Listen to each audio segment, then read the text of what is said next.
السلام عليكم ورحمة الله وبركاته. حبايبنا عاملين ايه؟ يا رب تكونوا بخير يا رب، وبصحة وعافية وسلامة وراحة بال وبركة عمر وصالح الأعمال ورزق كتير يا رب العالمين، لنا ولكم ولكل السامعين وكل الناس يا رب العالمين، ويبعد عننا وعنكم الأمراض كلها يا رب العالمين، وينجح ولادنا اللي في الامتحانات يا رب يوفقهم إن شاء الله. اللهم صل وسلم وبارك على سيدنا محمد وعلى آله وأصحابه أجمعين. حبايبي بصوا العيش الشعير، عيش الدايت وعيش اللي عامل نظام غذائي ما شاء الله عليه. بصوا، يلا ندخل على الوصفة. ما شاء الله على عيش الشعير يا حبايبي، صحي جدا بالألياف والأملاح المعدنية وكل فوائده ياما بقى، يعني الدكاترة بيتكلموا عليه كتير. عيش الشعير ده وعيش الشوفان جميل جدا. يلا بينا ندخل على الوصفة حبايبي. انا معايا هنا مجين، 3 مجات الا ربع دقيق شعير، ومعايا هحط عليهم بقى ايه، اهم حاجة المية تكون دافية. هحط عليهم 1.5 كوباية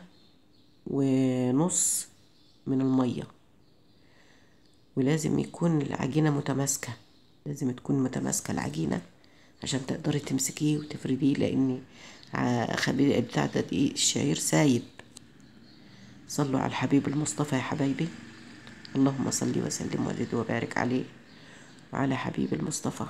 بصوا، المية لازم تكون دافية. حطيت هنا ايه، ادي مج، هحط مج وبعدين هقلبه الاول واشوف. هنا معايا معلقة خميرة كبيرة ومعايا ذرة ملح، مش هكتر الملح لان رشة كده يعني. اهم حاجة دقيق الشعير بيكون يعني مش هحط سكر برضه، انا محطش سكر في الخميرة، هي على كده. دقيق الشعير سايب يا حبايبي، فحاولوا يكون متماسك شوية يعني، ما يكونش جامد قوي، لان برضو لو كان جامد قوي مش هينفع، مش هيمشي معاكي ولا هينفخ في الطاسة او في الفرن. لكن لما تحطيه، بصوا هنا الدقيق اهو، انا هحط الدقيق وهاخد منه حبة كده عشان افرد بيها يعني كده اهو. يلا بينا هقلبه. اللهم صل وسلم وزد وبارك على حبيب المصطفى. صلوا بنا على الحبيب يا حبايبي. يا رب يدينا ويديكم الصحة والعافية يا رب، ويبارك في عمرنا وعمركم وأحفادنا وأحفادكم يا رب، ولادنا وولادكم، يبعد عنينا وعنكم المرض يا رب، أهم حاجة. ويدينا ويديكم الصحة والعافية يا رب. الحبايب الجماعة الشباب اللي متغربين، الشباب اللي هم ده لسه جداد، احنا بنعلم ونتعلم والله يعني. انا شفت واحدة على النت على اليوتيوب، الله يبارك لها، الله يديها الصحة يا رب. قالت عملت عيش، انا كنت محتارة اعمل العيش ازاي، بقيت احط على البوتاجاز وادخل تحت الشواية، الرغيف ينفخ ما شاء الله عليه، من اللي هو العيش العادي مش الشعير، العيش العادي. بس دلوقتي بص الشعير اهو، دي الشعير انا مش هينفع المعلقة طبعا، لازم اقلب بايدي. يلا بينا، ما احبش اسيب حاجة انا في المعلقة ولا حاجة، كلها نعمة ربنا، ما احبش اهدرها. يلا بينا نعجن بصوا، سايب في الايد، ما بياخدش هو كتير ميه، بس لازم تاخدي بالك منه يعني. هنا بقى ايه، خلصت اهو، هغطيه يا اما بالبلاستيك راب يا اما تغطيه بكيس. انا بصراحه دورت على البلاستيك راب ما لقيتوش، رحت جايبه ايه، عندي كيس كبير كده بغطي بيه الصينيه لما اكون مقطعه عيش فيها اهو. بصوا، هسيبه يعني يا دوبك كده ايه، هسيبه قيمه ساعه يعني. انا بقى يعني اسيبه ساعه لغايه ما يخمر كده، وهجيبه بقى ايه واقطعه اهو. فانا اهم حاجه تخلي بالكم، لان الدقيق ده سايب بس صحي وجميل، ولو خدت نص رغيف منه اهو خمر اهو، لو خدتي نص رغيف من دقيق، من لو انت عاملة دايت او لو في سكر، ربنا يشفينا ويشفيكم يا رب، يشفي الناس كلها. ربنا يعافينا جميعا. يعني هتاخدي رغيف صغير هتشبعي، او نص رغيف هيبقى جميل ويشبعك. يعني بيبقى تاخدي فترة طويلة ما تحسيش ان انت جعانة. بصراحة جميل جدا. هقطعه هنا. بصوا، على قد بقى ما انت عايزة التقطيعة دي. التقطيعة دي بتاعتك انت، زي ما انت عايزة. تقطعي كبير تقطعي صغير. انا مقطعاه كده لاني انا لما بيكون عندي هاخد نشويات، هروح واخدة ايه، رغيف من ده او اخد نص. حلو قوي، جميل. بصوا، بصراحة يعني بيشبع. انا لما باخد منه ما بحسش ان انا جعانة، بحس ان انا خلاص يعني كده تمام، وجبة خدتها. ما شاء الله.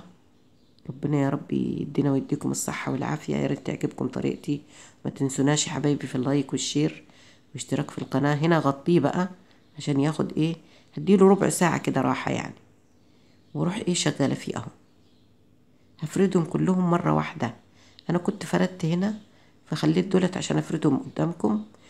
عمل معايا حبايبي التلات كوبايات الا ربع دقيق، عملوا معايا 15 رغيف زي ده.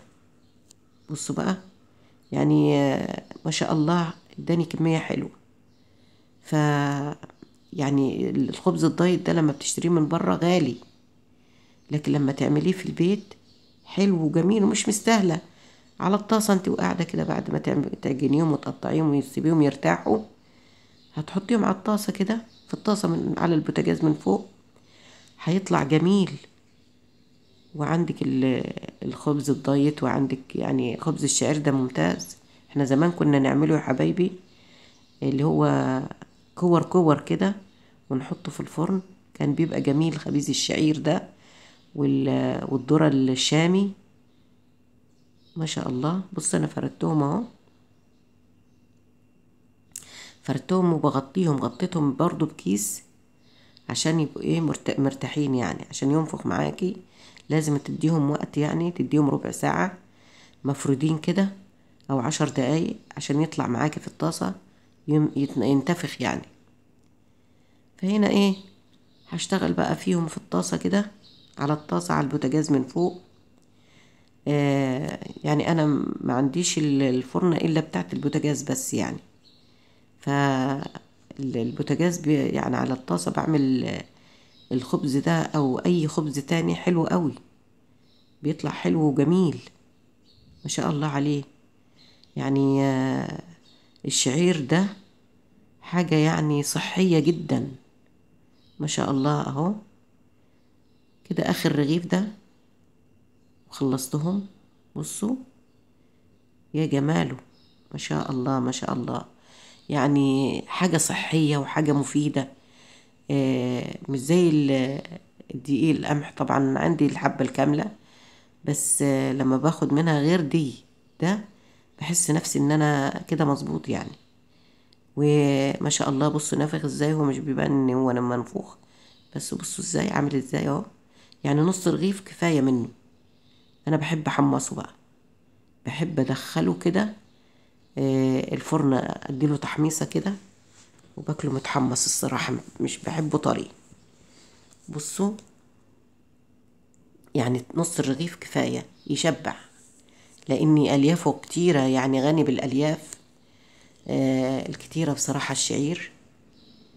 يا رب تعجبكم طريقتي وتجربوها وتقولولي عملتوا ايه فيها. جميلة جدا جدا، يعني خبز جميل وصحي ومفيد ما شاء الله.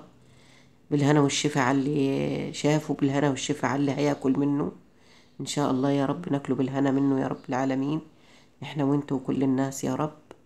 يدينا ويديكم الصحة والعافية. اللهم صل وسلم وزد وبارك على الحبيب المصطفى. صلوا بنا على الحبيب يا حبايبي. يا رب ما تنسوناش في اللايك والشير واشتراك في القناة. يا رب يعجبكم يا رب طريقتي وتجربوها. ما شاء الله عليه، جميل جدا. شفتوا؟ بصوا. والسلام عليكم ورحمة الله وبركاته. في رعاية الله وحفظ الله، سلامة الله يا حبايبي، مع السلامة.